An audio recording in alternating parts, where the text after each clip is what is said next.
안녕하세요. 전환시대 농촌의 책 이야기하는 박상일입니다.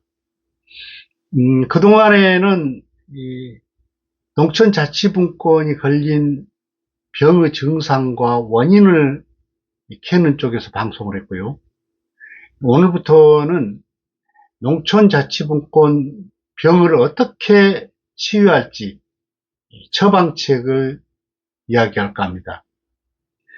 그 첫 처방책은 전통마을에 농촌자치의 길이 있다라는 제목으로 방송하겠습니다.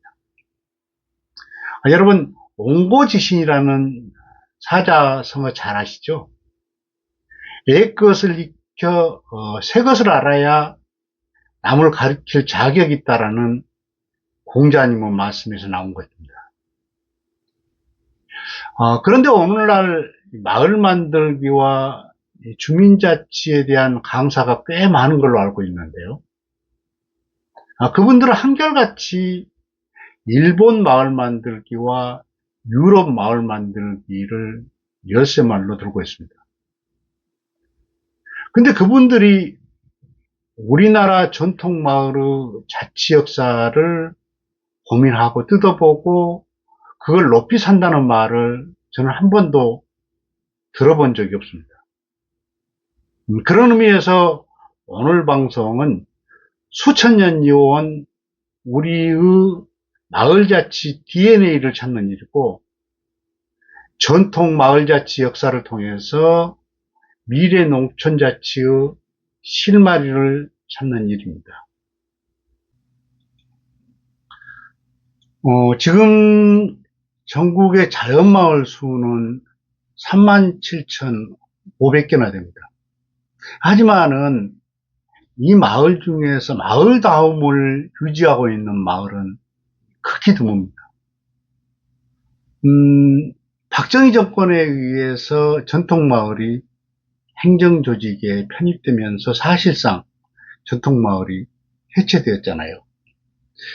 그러니까 지금 자연마을들은 행정기능을 수행하는 말단 조직이고, 이장은 읍면장의 지휘를 받아서 행정 보조 역할을 하는 준 공무원 신분입니다. 그렇다면은 그 이전 마을, 그러니까 전통 마을은 어떻게 생겼을까요? 결론부터 말씀드리자면은 우리나라 전통 마을은 세계 최고 수준의 자치체였습니다. 과연 그럴지 궁금하죠? 나라마다 농업 양식에 따라서 이 농촌 마을의 모양새가 크게 다릅니다. 그렇다면은 이 옛날로 거슬러 올라가서 우리나라 전통 마을은 어떤 특징을 보였는지 살펴보도록 하겠습니다. 그 첫 번째 특징은 3000년 미작 중심 농업에서 형성된 마을을 들 수 있습니다. 우리나라는 세계에서 가장 오래된 쌀농사 농업적입니다. 그러니까 적어도 청동기 시대 때부터 집단을 이루어서 쌀농사를 짓기 시작한 걸로 보고 있습니다. 때문에 우리나라는 세계에서 가장 오랜 농촌마을 역사를 가졌다 해도 무리가 아닙니다. 두 번째 특징은 마을이 노동집약적 농업을 발전시킨 겁니다. 이 쌀을 중심으로 하는 미작농업은 사람들이 한 곳에 정착하여 농사를 짓는 특징이 있습니다. 때문에 사람들은 마을을 통하여 노동력을 최적화할 방도를 찾기 시작했고, 점점 노동집약적 농업을 발전시켰습니다. 이 세 번째 특징은 농업 생산과 생활의 협동을 연동한 구조를 띠는 것입니다. 사람들이 이 농업 생산 활동과 더불어서 마을 공동체를 통한 생활 협동을 발전시킨 겁니다. 네 번째 특징은 마을마다 고유하면서도 다양한 문화가 발전한 점입니다. 전통 마을에서는 공동체 문화와 생산 문화가, 일과 놀이가 어우러져 있는 마을 문화가 형성됐는데, 마을마다 고유성을 지닌 게 특징입니다. 다섯 번째 특징은 공동체 극상 구조를 아주 오랫도록 유지시킨 점입니다. 이 마을 대동계는 자치체로서, 협동계들은 순환경제체로서 서로 연동되고 결합되는 구조를 띠고 있는데요. 이는 매우 이상적인 자치 모델이라고 할 수 있습니다. 그럼 지금부터는 이 전통 마을을 거울 삼아서 오늘의 되살릴 바를 살펴보도록 하겠습니다. 전통 마을의 첫 번째 열쇠 말은 주민자치의 이상적 모델입니다. 이 전통 마을에는 40에서 60개 정도의 생활협동계들이 있고 마을 대동계가 있었습니다. 이 생활협동계는 주민생활언저리협동체고 대동계에는 이들을 대동하는 주민자치체입니다. 그러니까 즉 생활협동계에는 주민의 생활 편익을 직접 도모하는 기능이고 대동계는 마을을 대표하는 직접 민주주의체입니다. 따라서 대동계와 생활협동계들의 상호작용이 주민자치의 극상을 이룬 모습입니다. 이렇듯 이 대동계의 대동계와 생활협동계들이 서로 연동하는 구조를 띠는 것이 키포인트입니다. 그런데 만약에요, 대동계와 생활협동계가 서로 연동하지 않고 따로 논다면 어떻게 될까요? 보나마나 대동계에는 시족 족장들과 주지 같은 유지들이 힘을 쓰는 판이 될 것이고 주민들을 옥죄는 토들판이 됐을 것입니다. 이런 주민자치의 이상적인 모델을 오늘에 되살리려면 어떻게 할까요? 주민자치체와 농촌 공동체를 연동하는 구조를 만들어야 합니다. 이 공동체들은 농업 생산과 농촌 생활의 편익을 도모하는 순환 경제체로, 주민자치체는 주민들이 참여하는 직접 민주주의체로 자리매김합니다. 그러니까 주민자치체는 순환 경제를 지향하는 공동체들의 연합체가 된다는 의미입니다. 오늘날 자치가 발전된 스위스 자치가 이상적인 모델로 뜨는 것은 주민생활언저리의 협동조합들과 직접민주주의체의 연동구조에 있습니다. 이 협동조합 같은 주민 순환경제체들로부터 주민의제가 발원하니까 직접민주주의가 발전할 수밖에요.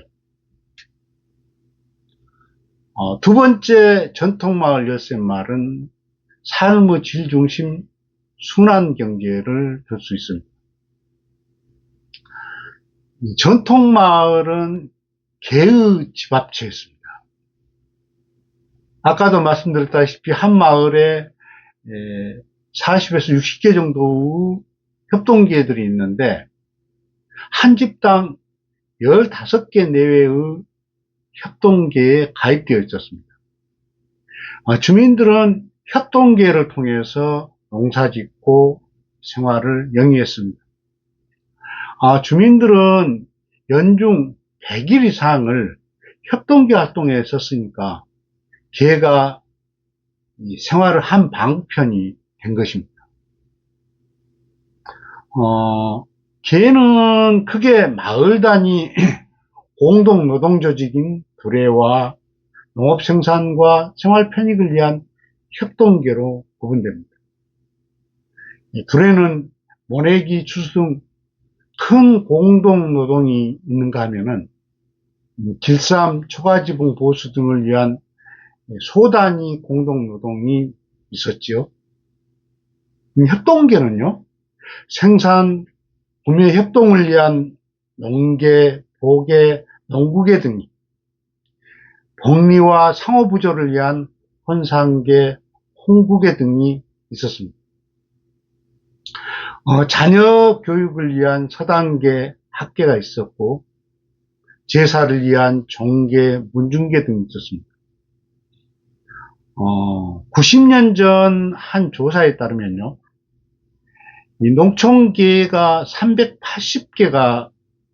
80종에 달했다고 합니다.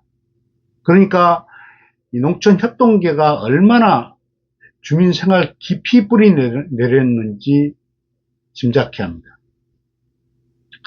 이런 협동계들은 마을 주민의제의 산실이 되었습니다.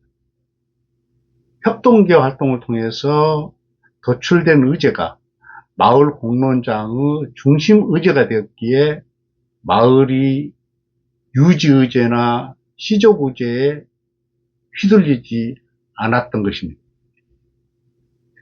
자, 그렇다면은 전통마을 순환경제 구조를 오늘에 어떻게 되살릴까요? 그건 주민공동체에 기반한 지자체를 만들면 됩니다.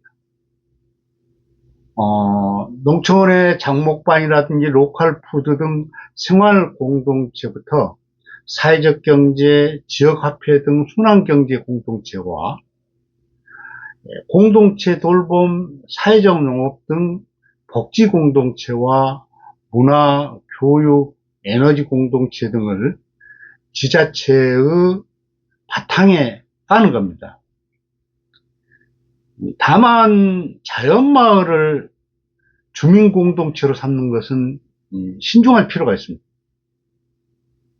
자연마을은 이미 행정의 말단 조직이 되었고 이장이 준공무원화되었기 때문에 주민자치에 그릇된 영향을 끼칠 우려가 큽니다. 세 번째 전통마을 엿새마을은 문화의 선순환 구조를 둘 수 있습니다. 전통마을에서는 마을 제례나 세시풍속, 절기놀이 등을 주민들이 직접 기획하고 연출하고 연행하고 향후 소비까지 합니다. 그러니까 주민들이 자주적으로 문화 리사이클링을 하는 겁니다. 그것도 마을마다 고유한 방식을 취한다는 게 대단하지 않나요? 그런 문화의식은 어디서 나왔을까요? 이 전통마을 주민들은 축제를 생활을 한 방편으로 삼았습니다. 세시풍속, 절기놀이 등 공식 축제만 하더라도 연중 20여회에 이르고 심지어 주민들은 애경사까지도 주민축제로 여겼으니 말입니다. 주민들은 축제를 단순한 여흥거리로 여기지 않았습니다. 거기에는 주민들의 공동기원이 있었고 꼬이고 일그러진 관계를 푸는 회원의 지혜가 있었고 서로 위하고 힘을 붙여주는 삶의 더 센 터로 작용했습니다. 그러니까 주민들은 일과 놀이를 연동지어 살면서 주민통합과 농촌 공동체를 활성화시킨 거죠. 자, 그렇다면은 농촌문화 선순환 구조를 오늘에 어떻게 살릴까요? 이 농촌문화란 농촌에서 살아가는 사람들 생활 양식의 표현입니다. 그러니까 농촌 생활을 영위한 사람들의 주체성이 주민자치체의 기반을 이루어야 합니다. 때문에 이제는 농촌 문화의 기단을 세우는 일부터 시작해야 합니다. 이를 위해서는 면면이 이어왔던 세시풍속, 절기놀이 등을 오늘에 맞게 재해석하고 새로운 문화 콘텐츠를 인입시켜서 마을형 축제를 개발할 필요가 있습니다. 거기다가 이 농촌에 널려져 있는 어메니티 자원을 통해서 농촌 다움을 회복하고 이를 기반으로 다양한 교류 물꼬를 트고 관계인구 증진의 미천으로 쓰는 겁니다. 아울러 농촌 문화를 통해 주민의 자긍심을 일깨우고 고장의 문제를 풀기 위해 고민하고 수기하는 공론장을 발전시켜야 합니다. 전통마을 네 번째 열쇠말은 공동체 돌봄의 산실이라는 점을 들 수 있습니다. 이 전통마을에서는 복지가 매우 발달했습니다. 주민들이 스스로 이루는 자주적 복지였습니다. 그 복지 기저에는 서로 이해하고 돌보는 공동체 돌봄이 깔려 있었습니다. 전통마을은 서로 돕는 상부상조의 기단석 위에 세워졌습니다. 근심과 어려운 일을 서로 돕고 괴로움과 즐거움을 서로 나누고 서로 내일처럼 힘 모아 돕는다는 의미가 상부상조의 정신이잖아요. 전통마을은 대동계와 두레와 생활협동계에서도 돌봄 기능을 살려서 운영했습니다. 이 모내기나 추수 같은 두레를 할 때는 마을에서 노약자나 장애인, 과부집을 우선해서 해주었습니다. 젖을 나누고 육아를 돕는 젖개라든지 청산 과부들끼리 서로 의지하는 청산계처럼 협동계를 통한 공동체 돌봄이 생활 깊숙이 자리했습니다.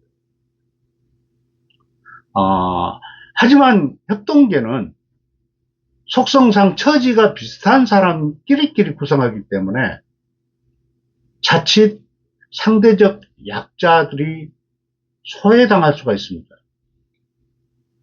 그렇기 때문에 마을 대동계와 두레가 주민들에게 차별의 그늘이 생기지 않도록 균형추 역할을 해주었습니다. 그렇다면은 공동체 돌봄의 산실의 열쇠말을 어떻게 되살릴까요? 이젠 농촌자치도 전통마을처럼 상부상조를 기조 가치로 삼아야 합니다. 서로 돕는 상부상조 정신을 바탕에 두어야만 주민자치가 가능하잖아요. 이 농촌 노령화가 심각한 문제인데, 이는 도리어 농촌 공동체 돌봄의 기회로 삼을 수 있습니다. 주민을 복지 대상으로 여기는 요소 투입형 복지를 주민 주체형 공동체 돌봄으로 바꾸는 겁니다. 아울러 농촌 자치체는 공동체 돌봄을 바라지 않고 복지의 그늘이 생기지 않도록 균형추 역할을 해야 합니다. 어떤가요? 이런데도 우리 전통 마을이 덜 떨어진 미개 집단 논리고 조국군 대화의 걸림돌이고 시대청산의 대상인가요? 제가 조사하고 연구해 보니까요, 우리나라 전통 마을은 세계에서 가장 빼어난 선진자치 모델입니다. 우리나라는 이 가장 오랜 공동체 마을 역사를 가지고 있고 농업 생산과 생활의 협동을 매우 합리적으로 효과적으로 꾸리고 있었습니다. 주민 생활 언저리마다 거미줄처럼 얽힌 협동계는요, 가장 발달된 협동체였습니다. 이 마을의 대동계와 협동계의 연동구조는요, 자치와 순환경제를 연동하는 이상적인 자치 모델이었습니다. 개개인의 존엄을 살리고 지지하는 문화 선순환 구조와 상부상조 정신을 실질적으로 구현했던 것도 매우 귀한 문화유산입니다. 무엇보다도 전통마을 자치 모델은 이 땅에 수천 년 뿌리 내려 발전해 왔기 때문에 우리와 가장 잘 어울리고 우리 문화 DNA를 이루고 있다는 점도 눈여겨봐야 합니다. 이렇듯 전통마을 자치 모델은 새롭게 꿈꾸는 농촌자치 모델의 근원으로서 세계에 자랑할 만한 문화유산으로서 여기기에 충분하다고 저는 이렇게 생각하는데, 여러분 생각은 어떻습니까? 오늘 이야기는 여기까지입니다. 다음에는 둔봉마을로 마을다움을 찾자라는 방송을 하겠습니다. 함께해 주신 여러분 감사합니다.